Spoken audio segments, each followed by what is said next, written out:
Welcome, everybody, to the NFL show on the Grueling Truth Sports Network. The NFL show is brought to you by BetNow.eu. You can use the promo code Truth100 to get a cashback bonus on your first deposit. I am your host for the NFL show, Mike Goodpaster. Right now, I'd like to welcome in my co-host, the real NFL guru from the FF Face-Off, Anthony Cervino. How you doing, Anthony? I'm doing great, Mike. How are you? All right. I am doing great. Anytime we have Sam on to talk about his quarterback rankings, and I do have a bone to pick with these rankings.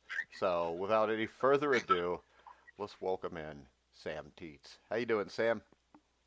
I'm doing good, Mike. Does it have to do with Andy Dalton? No, it has to do with number one. I don't know how anybody in their right mind can put Lamar Jackson over Russell Wilson. Really? Really. This isn't even close. I mean, he threw for 105 yards. He ran for 100 yards. Russell Wilson beat a team that I think was pretty damn good on Monday night and was 21 for 31, 240 yards, 2 touchdowns. And when you compare the body of work for their career, when you compare the body of work for this season, I don't think anybody's anywhere near Russell Wilson anymore. Really? Huh. I know. I still think Lamar. I'm still giving it to Lamar Jackson. They did beat the 49ers. It was a close game.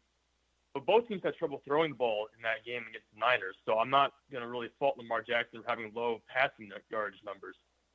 And we know he's a different quarterback. They just run the system differently. His rushing yards and receiving yards come out differently because it's just how their system is. He runs the ball a lot.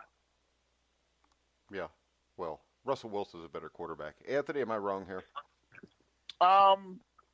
I can see your point, and I can also see Sam's point, because it goes back to the conversation about league MVP we had on yesterday's show that, Lamar Jackson just plays the position differently. So I think, you can put either one of them up top, really. Yeah, Anthony's wrong. It's Russell Wilson.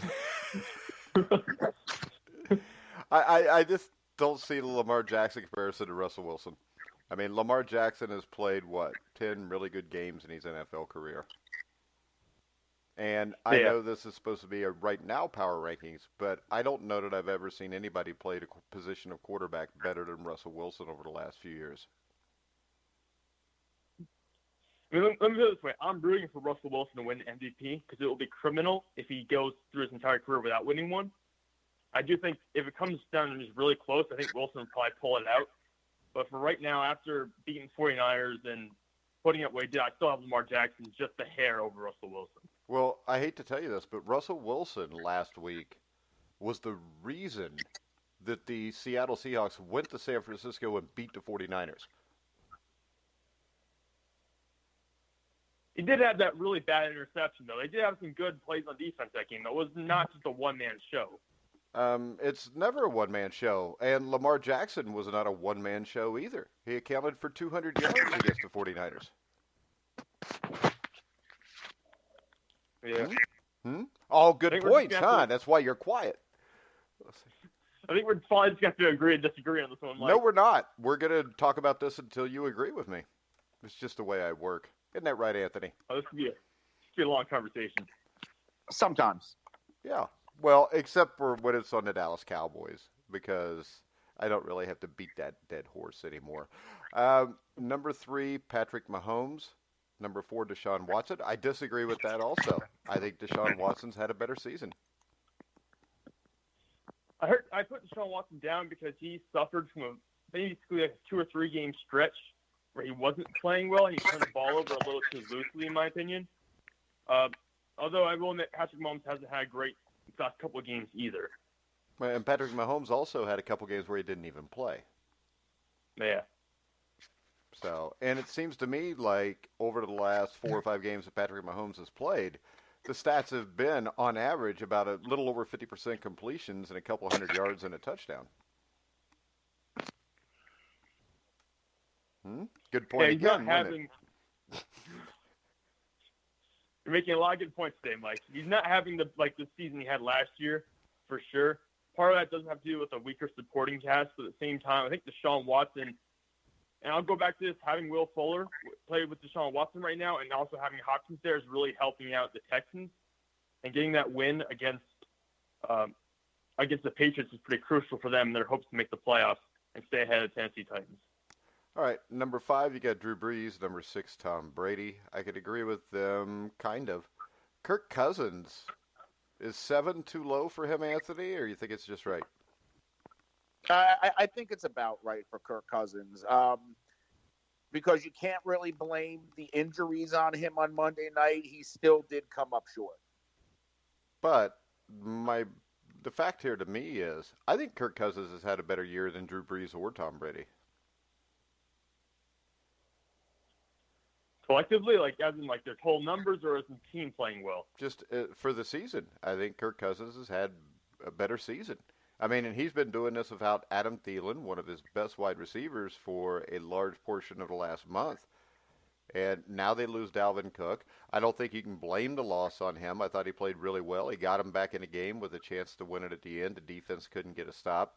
And Tom Brady has not been impressive to me, and neither really is Drew Brees. So I think he ranks above Kirk Cousins, those two, because of past results. Yeah, that could be what I'm looking at. But I think I still trust Brees and Brady a little more in the clutch when I need them to be those Hall of Fame quarterbacks that they are. As for Kirk Cousins, I do really like the Vikings. All right, let me ask you this then. Yes.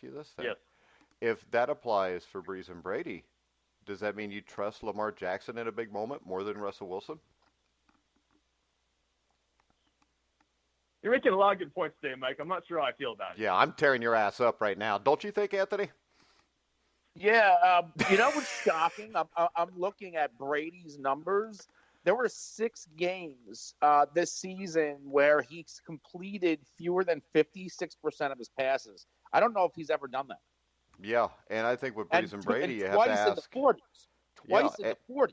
And Brees and Brady are both in their 40s, and that's got to have something to do with it. Now, I could see why you rank him because I do think that I would put Brees at 5 and Brady at 6 over Cousins, Sam. I just wanted to make that argument for Russell Wilson once again.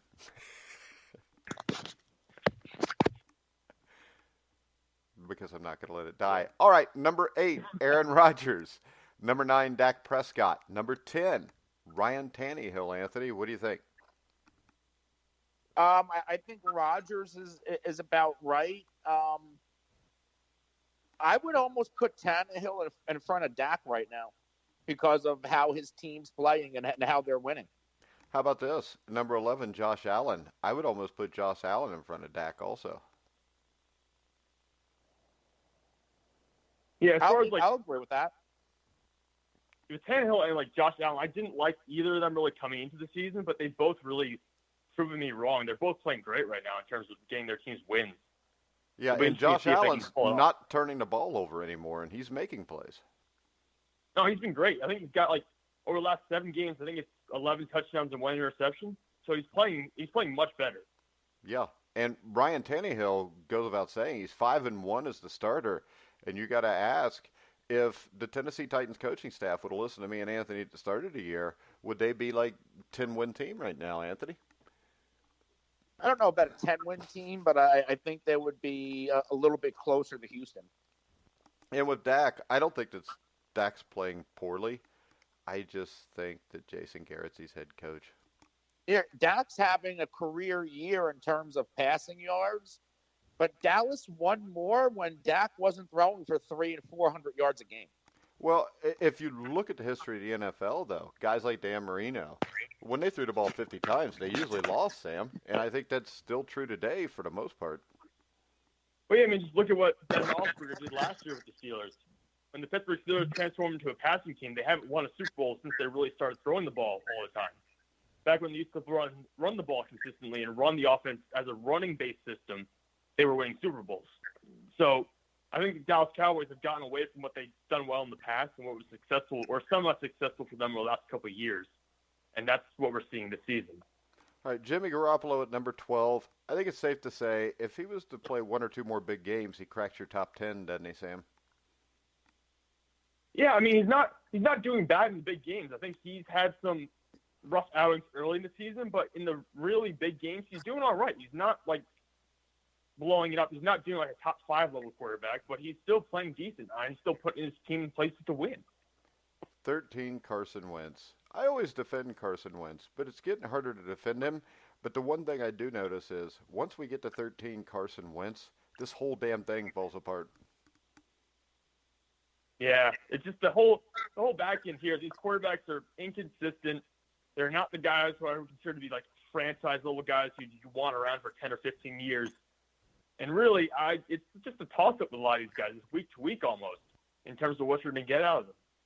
Yeah, and I think when you look at this, it tells you, I mean, as we've talked about before, Anthony, there's like 6 or 7 guys, and then there's everybody else. But there is from like 8 or 9 down to 15 or 16 guys that if you put the guys around them, like an Andy Dalton or a Dak Prescott, that they could win you a Super Bowl. But if they don't have those guys, they're not going to be like Russell Wilson dragging their team across the finish line in close games.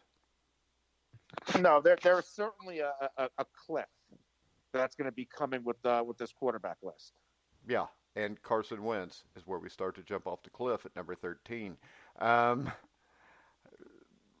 You got Wentz at 13, Carr at 14, Murray at 15. I would almost put Murray ahead of him just because he's a rookie. Andy Dalton at 16. What is the reason for putting Dalton so high? Well, first off, a little bit of credit for winning with that team, even though they beat the Jets, which is kind of like, I don't know if you really count that as a win against an NFL caliber team, but at the same point, it's a win with a bad team. You don't have A.J. Green. You don't have most of your star players. And to be honest, you look below him, Dalton did fairly well, didn't turn the ball over. The guy right behind him, Matt Ryan, 3 turnovers. Jameis Winston, a turnover, no touchdowns. Then Ryan Fitzpatrick at 19. One good week, but he's had a couple bad weeks in a row. So really, guys below him have been less consistent, in my opinion, even though Dalton has missed some games. Yeah, I got no problem with that. And also, remember this, though. The Jets did beat the Cowboys earlier in the year. That's true. They did. That was an impressive win. I love that game. When you look at Dalton, the thing that impressed me was this is the first time in a few years that I've actually seen Dalton play with some fire.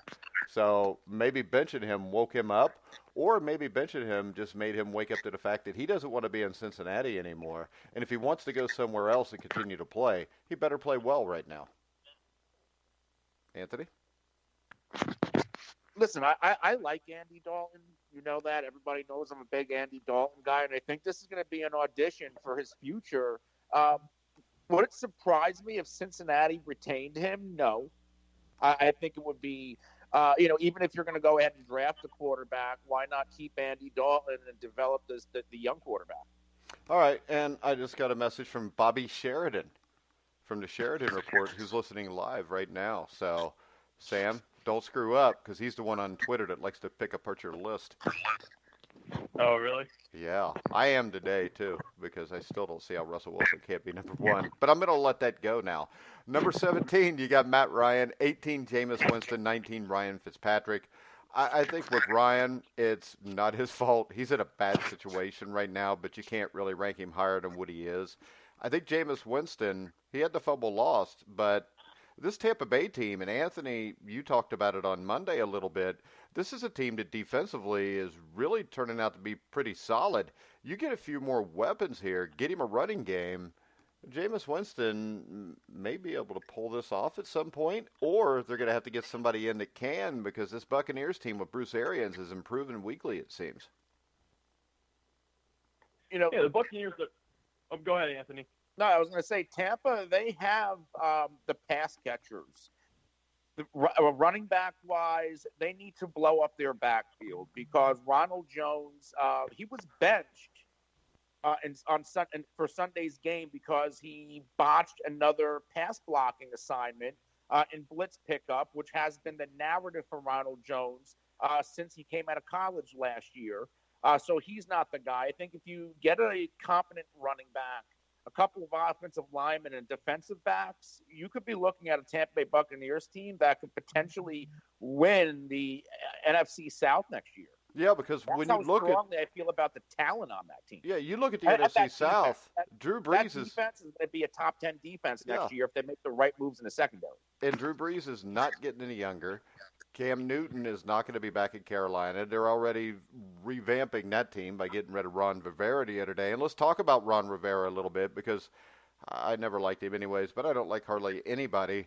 Anthony, does he get another job somewhere? Does he deserve another job somewhere? I believe he will get another job. I don't know if he deserves it because I believe he's only had, 3 winning seasons in 9 years? Yeah. And since that Super Bowl, he only has 7 division wins. Yeah, but it's good to be in the NFL because they like It's to good hire to be a nice guy retreads. because Ron Rivera's a nice guy, and that'll get him another job. Yeah. Plus, the NFL loves retreads, Sam, so I'm sure he'll probably get a job somewhere else. I'm hoping maybe he becomes the Dallas Cowboys coach if they let Jason Garrett go. What do you think, Sam? Wouldn't that be I think cool? that'd be great for I think that'd be great for Dallas. Just keep them You're going- mediocrity forever. I know. But Rivera would be going backwards from Garrett. No, he wouldn't. He's better than no, I Garrett. wouldn't say that. My ass is better than He's Jason had 3 Garrett. winning seasons in 9 years. Yeah. How What's is he your better point? than Garrett? He went to a Super Bowl? He's been in championship games? That's a pretty good point, wasn't it? Would you rather have Jason Garrett get you to the playoffs and be one and done 6 out of 9 years, or would you rather go 3 times in 9 years and end up in a Super Bowl, Anthony? I don't know. I don't know what's worse. I think Jason I can Garrett's see if worse. Rivera won the Super Bowl. Well, I think the But they perfect only thing would have, be Zach Taylor should be the next head coach in Dallas, I think. He's proven himself. He won a game. I think that would be fun. All right, let's move on. Let's go to number 20, Jared Goff, number 21, Kyle Allen, number 22, Phillip Rivers. Goff played better, but it was against one of the worst defenses. But Todd Gurley did run for almost 100 yards. And when Todd Gurley plays well, Jared Goff plays well. And I think that's the problem because without the ability to play action pass, Jared Goff's really limited on what he can do in the pocket, Sam. Yeah, Jared Goff steps back and he's basically a sitting duck back there, waiting to get sacked, to get pressure on him. So that offensive line's been beat up this year, and they've had a bunch of shifts on that line since last year when it was much better. But also, we see him get rattled so much. I'm beginning to question his mentality as his ability to stand in that pocket, make decisions, and be mentally tough because he's made some really bad throws this year. And you see him gets rattled early in the game and continues for the entire rest of the game. And at number 21, you got Kyle Allen, 22, Phillip Rivers. I think Kyle Allen should be ahead of Jared Goff, Anthony.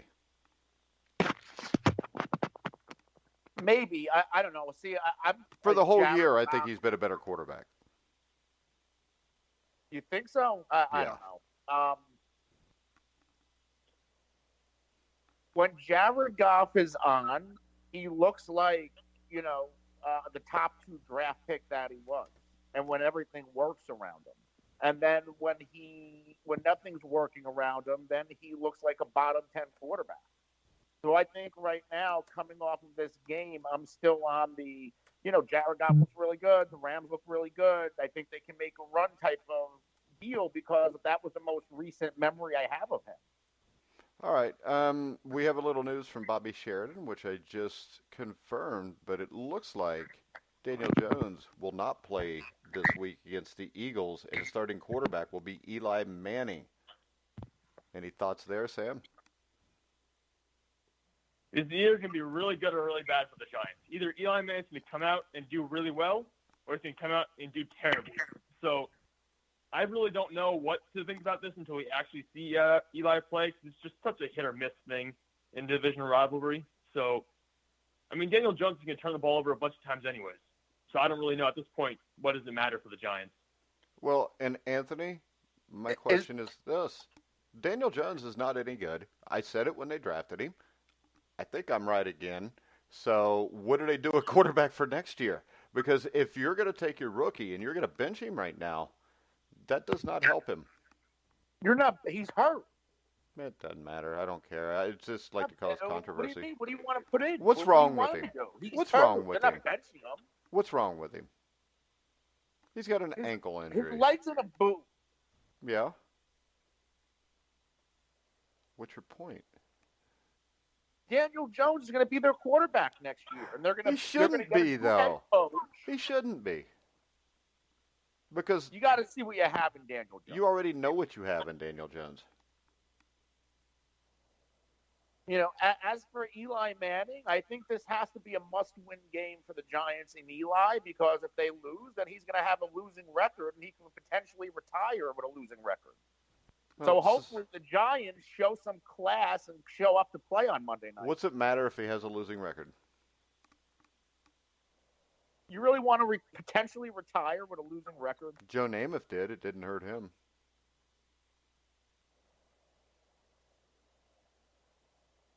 I mean, that would just be another knock in the Eli Manning to the Hall of Fame argument. They let Joe Namath in the Hall of Fame.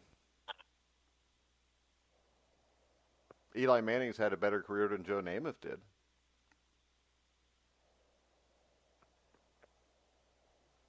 Are you putting Eli in the Hall of Fame? I personally probably would. How about this? Are you going to put Jim Plunkett in the Hall of Fame?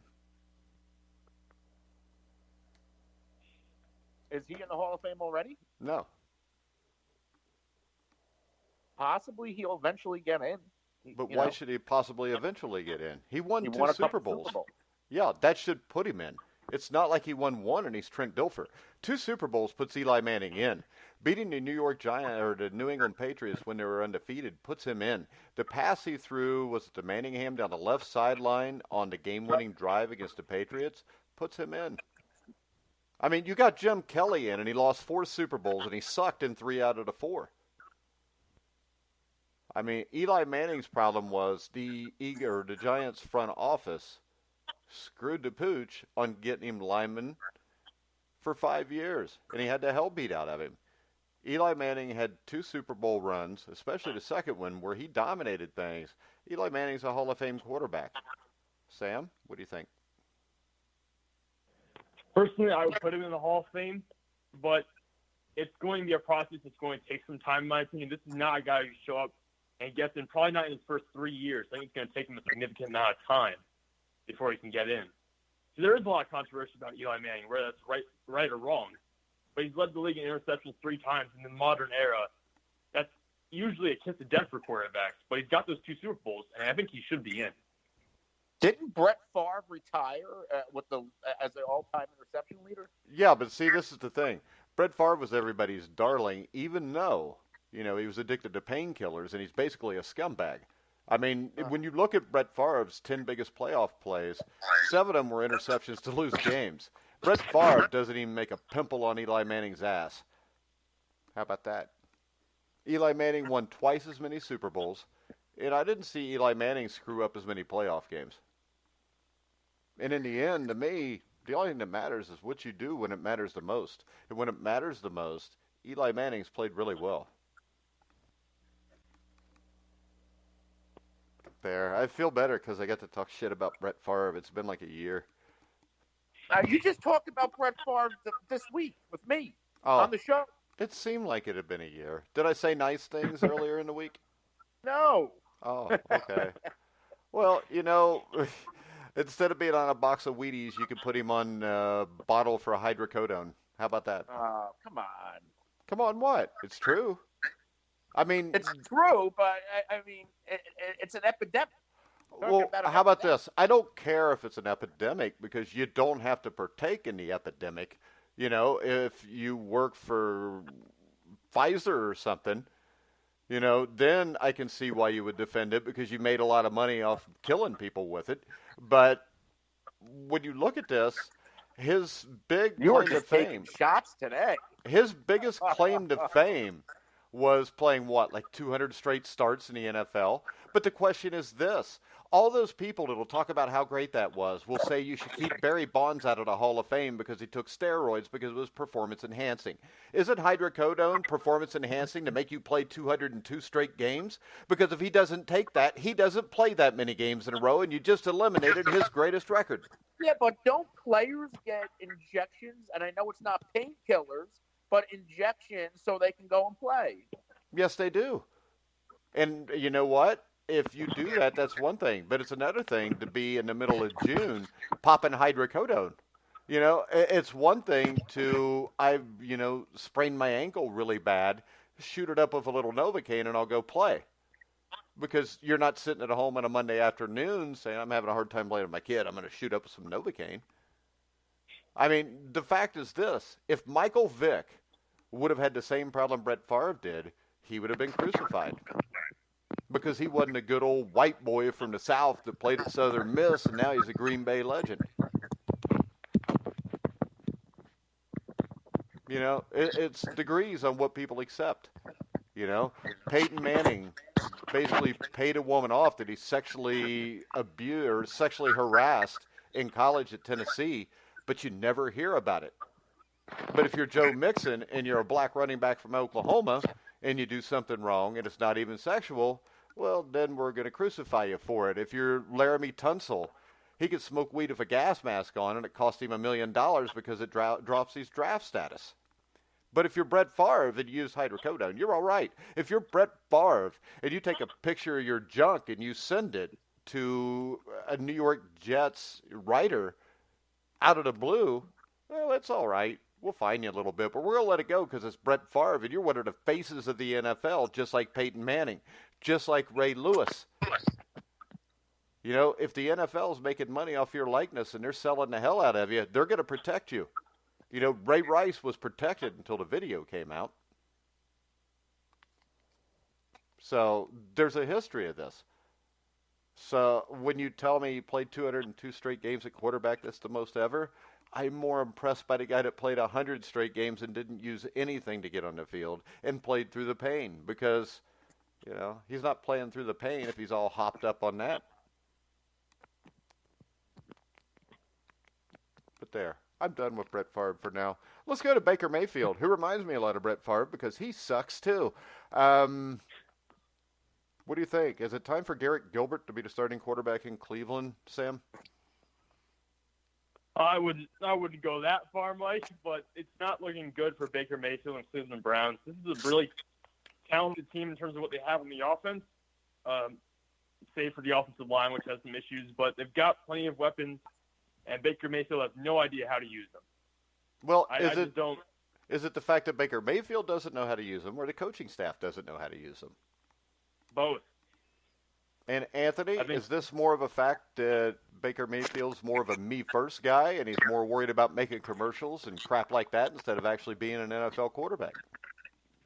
I think it's Baker. I think it's the head coach, Freddie Kitchens. I think it's a little bit of everything with those two in Cleveland. And it's the organization. And I think that's the biggest problem. And, you know, the problem hasn't been Odell Beckham Jr. No, because is he still on the team? Did they throw him the ball? But he hadn't bitched about it that I've seen. Yeah, because he's trying to be good so he can get the hell out of it. Yeah. 24, Jacoby Brissette. How could Jacoby Brissette be below Baker Mayfield? Jacoby Brissette's been pretty bad since he came back from that I know, injury. but he doesn't suck as bad as Baker Mayfield. I think he's not winning them games. Like, Indianapolis had a legit chance to win this division, and now they're not even, like, I'm not even considering them at this point because Tennessee's on a hot run and Houston just beat New England.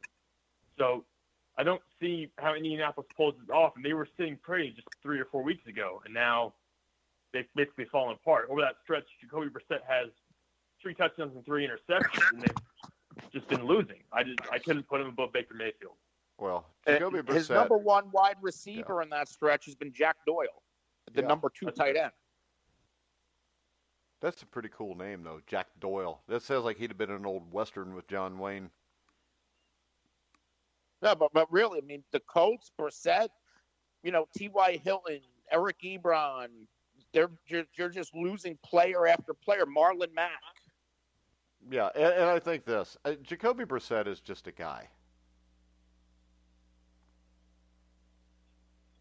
Yeah, I think when we started the season, we were talking about him possibly being in the top half of the quarterbacks in the NFL. And now I don't believe that anymore. I think he's just a fill-in guy at this point. Yeah, he's just a guy. And unfortunately, the Colts jumped the gun and screwed the pooch by giving him a bigger contract than what they should have. He had a 14-3 touchdown to interception ratio in his first 6 games of the year. And that was when T.Y. Hilton and everybody was healthy. Yeah, they're not healthy now. And the other thing is this. It's not so much that they're not healthy now, but you also, when you're successful at the start of the season, people have film on you and can figure you out. So I think that's got something to do with it also. I mean, he started a full season in 2017. Yeah. But it wasn't successful, and he didn't have the talent around him that he had at the start of this season. I think it's probably a combination of both, but probably more of the lack of talent around him. Let's get you guys' take on Drew Lock, who you got at number 25, 2 touchdowns, 1 pick, 18 for 28, 134 yards. Impressed, not impressed? What do you think, Anthony? In Brandon Allen's first start, he was fairly the same guy. So I think I'm going to wait and see with Drew Lock, because in the preseason, every report from the Broncos was saying Drew Lock was better off playing. Vic Fangio said he's a baseball player. Yeah. At one point this offseason. So I need to see a little bit more. He throws like a pitcher. I think he's terrible. I don't think it's ever going to work out with him either. What do you think, Sam? Yeah, I think he got some big plays early on that were kind of luck-based. He got bailed out of some throws, in my opinion. And we saw, in the second half of the game, he struggled a lot more. I think that's more of what Drew Lock is. I think he's going to struggle a lot here in the coming weeks. And I don't trust him moving forward. All right, then we got Sam Darnold, who played well for a couple weeks, but reverted back to previous form against the Bengals, losing 26-6. The only thing you got for him is he is above Mitch Trubisky. Yeah, that's basically the only thing you can say about Sam Darnold at this point. Because it's inexcusable to go in and lose to the Cincinnati Bengals the way they did. Hey, come on, the Bengals are a good team. They just underachieved earlier in the year. That's right. That's what we're setting up for the Super Bowl run now, right? Zach Taylor's got everything all together. Yeah. Nah, I can't. Sam Darnold, you can't do that if you're just a quarterback. You can't do that if you're a quarterback in the NFL. There's no way you can justify doing what he did on Sunday and showing up like that. Because he didn't show up for the game. You didn't come up. You didn't bring anything. I just don't understand how you can do that and be an NFL quarterback. Yeah, I'll give you Mitchell Trubisky, Anthony, and he put up good numbers, but they've stopped throwing the ball down the field. They just got lucky they were playing the Detroit Lions, I think. I mean, in the past month, Mitchell Trubisky has played his best football all season long. They've won a couple of games. I don't think Mitchell Trubisky should be the starter in 2020, but I think he's going to have a decent finish to the year, and he has Dallas tomorrow night, and it wouldn't surprise me if he played well again. Yeah, I hope he does. I hope he beats the hell out of Dallas. Don't you, Sam? Yeah, that'd be fun. It doesn't even bother me. It doesn't even faze me anymore because I have lost all faith in the Cowboys. That's good because you said anymore because that means it used to bother you. So that makes me feel better. Number 28, David Blah, Anthony. And David Blah looked better than Jeff Driscoll. I like David Blah when he was at Purdue. I think the questions about him coming out of college were more on the arm strength. But I think for being thrown in a high-profile game on Thanksgiving against the Bears defense, I thought he played well. Anthony? He's just he's just a guy though, right? Yeah. So I mean, Jeff Driscoll played well for a couple of weeks too. Just being a guy can make you a lot of money for sitting around holding a clipboard for 10 years. When you have, some of those offensive weapons, Amendola's your 3, and then you have Galladay and Marvin Jones, you should be able to put up some numbers. All right, Gardner Minshew or Nick Foles? Are the Jaguars right to go with Minshew? Sam? I don't see any other option for them at this point. If you're on that coaching staff and your job's potentially in jeopardy, you have to try something. I don't think you can stick with Nick Foles. You just can't justify it at this point, especially because you went out and had, 3 turnovers by halftime last week. So I don't think you can stick with that after just how bad it's been. But at the same point, it reflects poorly on you for making the change back to Foles to begin with. So you're kind of admitting, just throwing your hands up and admitting defeat at this point. All right, Anthony? He should start just because of his mustache, Gardner Minshew. Okay. Daniel Jones at 30. He's terrible. Doesn't matter. He's hurt. 31. Devlin Duck Hodges. Is there any hope? Where is this duck name? Where does duck come from? He was he throws ducks? No, because he shoots ducks. If you would be quiet, I will answer you. Jeez. I'll tell you what, the last time we had a guy on at noon that kept interrupting me, we got rid of him. But Devlin Duck Hodges was called Duck because he was a champion duck caller a few years ago. Okay. Pretty exciting, huh? Now, my question is this. Can Duck take the Pittsburgh Steelers to the playoffs, Sam? Can he take the Pittsburgh Steelers to the playoffs? Yeah. I think they can manage their way there. I don't think they're going to win anything if they get there. But I think if they can game manage everything and hit maybe 1 or 2 big plays a game and just fall back on their defense then for the rest of the time, I think they can get there. I think they can get that 6th seed. But it's not going to be pretty. All right. I don't think they can. Anthony, what do you think? You broke up there. What was the question? Can the Pittsburgh Steelers make the playoffs being led by a duck? This sounds like a Disney movie. They have, 2 out of 4, their next 4 games are winnable on the road at Arizona and at the Jets. But then they have 2 really tough games, one of which at home against Buffalo, and you're going to finish the year at Baltimore. I don't know if Baltimore is going to be playing for much. So if that's the deciding factor and Baltimore decides to run with RG3, then, yeah, the Pittsburgh Steelers could be a playoff team. But I think that wild card spot's going to belong to somebody from the AFC South, whether it's Houston or Tennessee. Yeah, I agree. And then we got Nick Foles and Dwayne Haskins, but they both suck, so we're not going to talk about them. Any NFL news you want to discuss, Anthony? We already covered Eli Manning. That's the most significant news of the day. As far as tomorrow night's game, Leighton Vander Esch was ruled out. A.J. Green's ruled out this week against Cleveland. And Kerryon Johnson, he's going to return to practice on Wednesday for the Lions. To me, this is nuts because a guy like Kerryon Johnson, a guy like Matthew Stafford, they should both be shut down at this point. All right. Sam, anything you want to touch on? No, that's pretty much it. We talked about Ron Rivera. We got Eli Manning. Those are the 2 big talking points of the day. All right. So we have a request from a listener that wants us to do an on this day for the NFL because the 5,000th game was played on this day in 1977, and the 5,000th NFL game was probably the greatest franchise, America's team, the Cincinnati Bengals against the Kansas City Chiefs. What do you guys know about the 1977 Bengals and Chiefs? Len Dawson? No. Yes. No. Okay. No. Well, nice Kenny try. Anderson? Kenny Anderson, yeah. That's all you know? All right. The 5,000th NFL game. I actually watched this game. I remember this game because it happened before 1990. But the Bengals beat the Chiefs 27-7. And the thing that's impressive about this is Kenny Anderson put up some numbers that today would have him as an MVP candidate because he threw for 100 yards. He was 9 for 24, threw for 2 touchdowns. This game was won by the running game, which was the old Ohio State backfield of Archie Griffin and Pete Johnson. I think Archie Griffin and Pete Johnson combined for like 150 yards. The interesting thing about Pete Johnson is Pete Johnson played 6 years of high school football, Anthony. Interesting.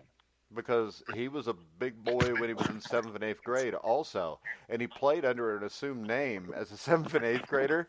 And then switched back to his regular name when he was in college, when he was, actually in high school. But he played 6 years of high school football.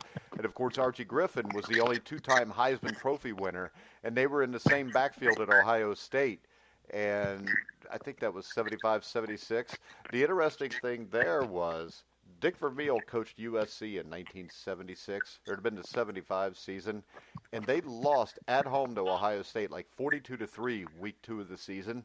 They got a rematch in the Rose Bowl in that January and pulled one of the biggest upsets in college football history by beating Ohio State 23-10. So you had like a 56-point switch just in a couple months' time. And that's the job that basically got the Philadelphia Eagles to pay attention to Dick Vermeil to give him the job. Did you know that? No, I didn't. All right. And the starting quarterback for the Chiefs back then, I think, was Mike Livingston.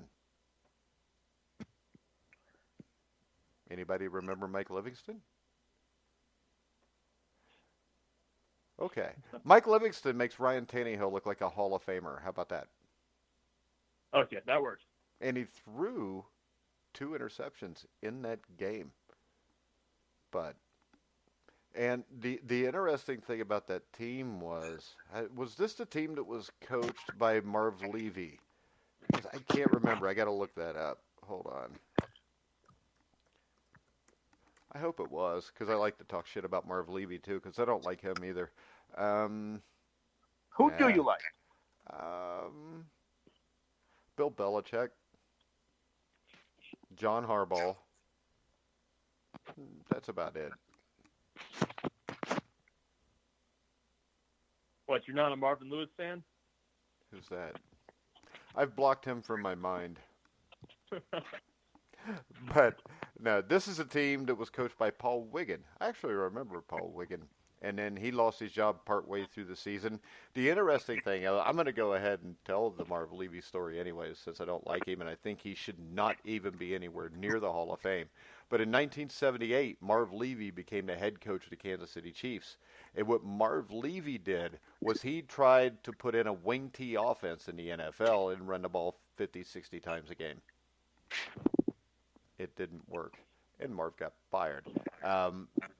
That is also kind of the same vein of Lou Holtz, who in 1976, with Joe Namath as the starting quarterback, came in as the head coach of the Jets and tried to turn the Jets into an option offense with Joe Namath with 2 bad knees running the option.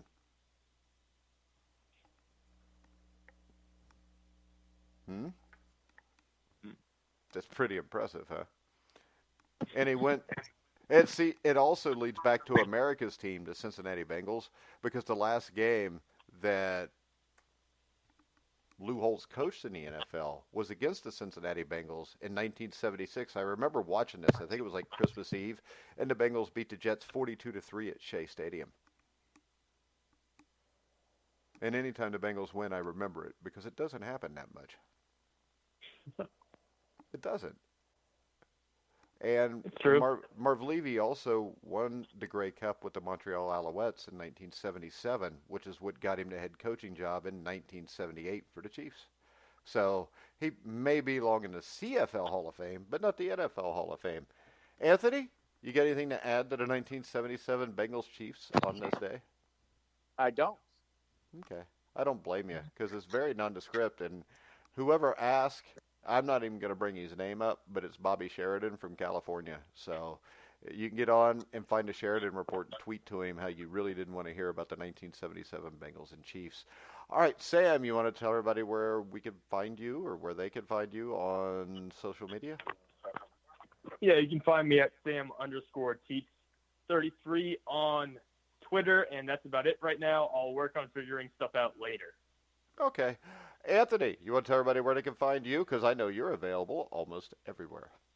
Yeah, you can follow me on Twitter at The Real NFL Guru. You can follow my show at the FF Face Off, and we can be found at all the top social media and podcast platforms. All right, guys, and today, live at 3 o'clock, I'll be on the Indiana Basketball Weekly Show with Ken Sterling, so we can go over Indiana's dominating, crushing, obviously going to be national champions now, win over the Florida State Seminoles last night, so make sure you check us out there. Tomorrow, we will be back, me and Anthony, at noon. And also, we will have a Crosstown Shootout show, which DeSale's pretty violent for nowadays, but it's the Xavier Cincinnati week. They play Saturday at the Centos Center on the campus of Xavier University. We'll have Andy McWilliams, who was the voice for the Xavier Musketeers for like 20 years on the show, to talk about old crosstown shootout memories and to preview the game coming up Saturday at 5 o'clock. Also, Friday at 2 o'clock, we will have our new NHL Weekly Show with your host, Sam McGinnis. Make sure you check that out. You can hear all of our shows on iHeartRadio, iTunes, Spreaker, Spotify, Stitcher, wherever you find sports podcasts. You'll find The Grueling Truth. So for Sam Teets, Anthony Cervino, I'm Mike Goodpaster. You've been listening to The Grueling Truth, where the legends speak. Oh, I hit the wrong button.